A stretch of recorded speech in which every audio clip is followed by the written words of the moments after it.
That is the Knack, Muskegon's 100.9, and my Sharona. It is 8:24, Andy O, 51 degrees outside right now. A little rain in the forecast possible today.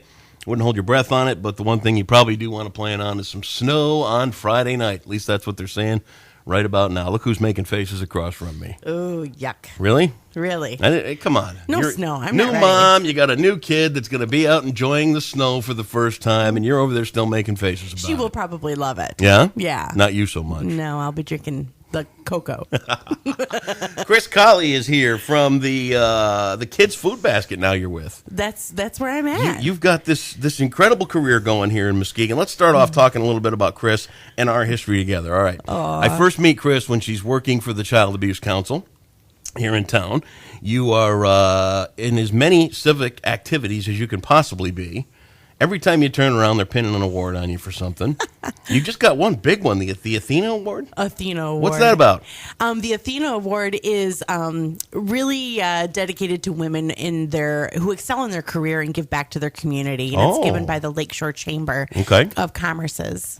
Yeah. And you're the recipient. I am the young professional recipient. I'll tell you the very first in the area. And we were talking off the air a little bit about these awards and that kind of thing. Do you feel good when you get these awards, or is it a little strange? It's definitely strange. Yeah? It really is, because as I was telling you, it's not why I do what I do. Right. So to be recognized for something that I give my heart and soul to, it seems a little strange. You've always been an advocate for kids. Always An advocate, and now you've got your own. I do. Which, when you had Lucy, I sent you a message, and I'm like, congratulations to the most spoiled kid that will ever live. Because true. You are like the mom of all time. Oh, thanks. I love her to pieces. Why wouldn't you? I know. Let's talk about your project now, Kids Food Basket. Yeah. How long has this been going on? So Kids Food Basket here in Muskegon has been going on for about 2.5 years. Okay. It started in Grand Rapids about 13 years ago because a principal observed a child dumpster diving for food. Really? Yeah. How old of a kid do you think? She was an elementary school student. This was And at she had to Sibley Elementary in Grand Go through Rapids the Public. dumpster to get dinner. She was collecting ketchup packets and apples, and she told the principal that she was going to go home and make ketchup soup for her siblings. Oh, my God. So she was obviously mortified by what she saw, and from that birthed this amazing organization that is now serving nutritious evening meals to children, over 6,000 children between Muskegon and Grand Rapids every day. Every day. Monday through Friday. 6,000 kids are going to go home with nothing to eat between Muskegon and Grand Rapids every day of the week. It's true. And in fact, in Muskegon, there are still thousands of children on our waiting list waiting for a sack supper. How many kids, what schools do you serve here in Muskegon now?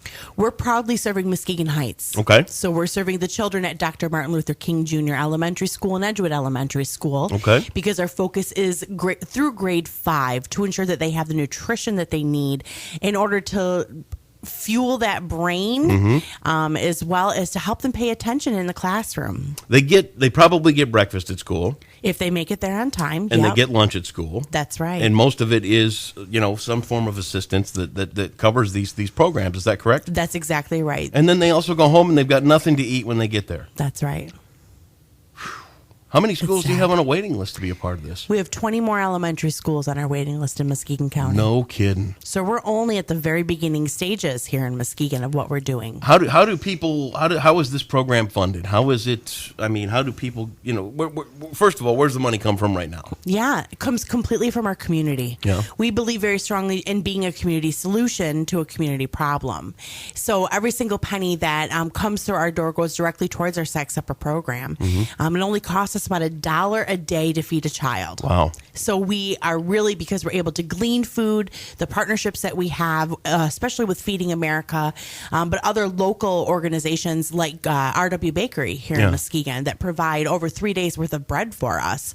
We're able to keep our costs low, but we don't actually receive a dime from the federal or the state government. Not a nickel. Not a nickel. Not even a wooden one. Mm-mm. Are there programs you can apply for to maybe get some funding from them, or is it one of these things where the need is so great, between all these different organizations that are all trying to do great things, that you're kind of like in a waiting list to maybe get some?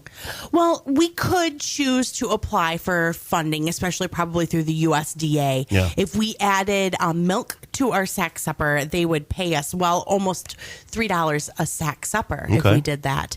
But we feel that the amount of paperwork and the amount of tracking and things that you have to do to continue with federal grants and kind of build that up, it's a lot, especially for a small grassroots nonprofit. And it's not necessarily a bad thing to ask the community to step up on this. That's exactly right. And they because do. There's like you said, there's SNAP benefits, there's free and reduced lunch programs, there's all kinds of other food programs out there that can help families supplement. And this is meant to be another supplemental tool. Let's talk about the sack supper itself. What goes into one of these that you send home with the kid? Every sack supper is pretty much made by hand by our volunteers, which is that much more special. So they're not getting Smucker's Crustables. They're getting a handmade peanut butter sandwich from our volunteers.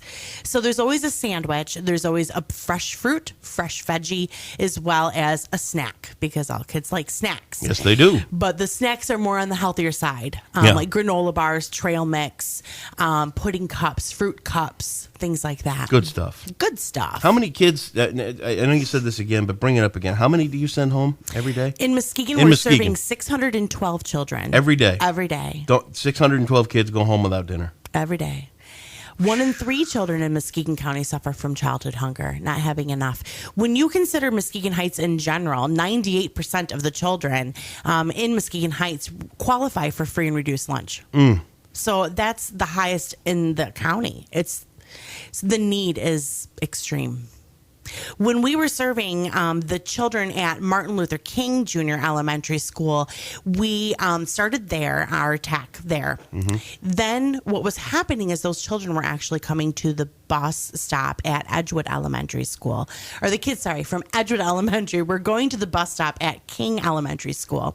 And they were literally running to the door in search of food that perhaps a kid didn't show up that day, or there was a sack supper left behind.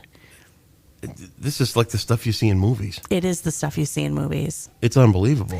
And we can't even begin to tell you how many times family or teachers will tell us that they thought they had a behavioral problem in their classroom. Yeah. But what they've learned is they really had a hunger problem. No kidding.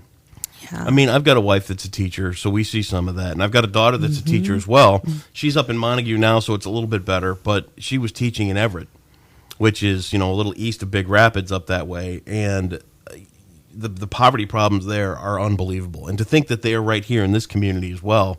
I mean, Muskegon's taken it on the chin a couple of times, and there's some things that could, the job loss over the years and things like that. But I think the tide is starting to turn. Yes. I can feel it, and it feels good. And I think that programs like this are just phenomenal. Phenomenal. It helps parents bridge that gap. Yeah. If you're a parent who's struggling, say you're a single mom, you've got 3 kids, you're working hard, you need something to rely on. Yeah. In addition to all the other things that are out there. SNAP benefits only provide $4 a day per person to eat. No kidding. So that's also supplemental. Yeah. It's going to help supplement your income and what you're bringing in. But we all know that to eat on $4 per person per day. Impossible. What are you going to eat? I know. Besides really bad food. Exactly. You're not going to be able to afford access to healthy foods, which is something that we're really passionate about. Yeah. This year we had people grow food for us, and Really? we gleaned over 900 pounds of Nice. food. That's very cool. Fresh fruits and vegetables. Now, here's an odd question for you. Could a deer hunter help out? We would love to, but I think that there's actually, even with food pantries, that there's some laws that have been changed in the last few years. Yeah, I kind of got rusty on some of those things. Yeah, I know. Because, they used to be able to. Now, if somebody did want to help, and why wouldn't they at this point? Because they kind of know the facts and they've heard a little bit about it here. What can people do to help you guys out? There's so many things that you can do. You can do it right in your workplace by having fundraisers, wish list drives. We always need 100% juice boxes, and creamy peanut butter goes a long way as well. Oh, come on. Snack How about size crunchy? Ziploc bags. Get crunchy peanut butter. I know. It's the better peanut It's butter. harder to spread. It's kind of our nemesis, but we'll still put it on some butter or some bread if we get it, for sure.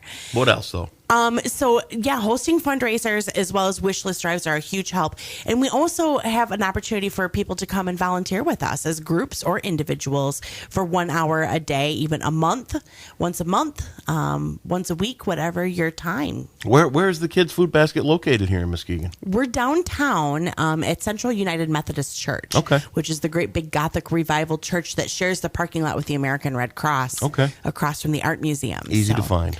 So easy to find. Boy, there's a lot of good stuff going on that block, isn't there? There sure is. There really is, between the Red Cross and you. Now, is there a website that, well, you know what? I'll put the website up on there. kidsfoodbasket.org. That's easy awesome. to find. Awesome. Yeah, we need lots of volunteers. This is a great time of year to think about doing wish list drives, as a lot of people do a lot of canned food drives.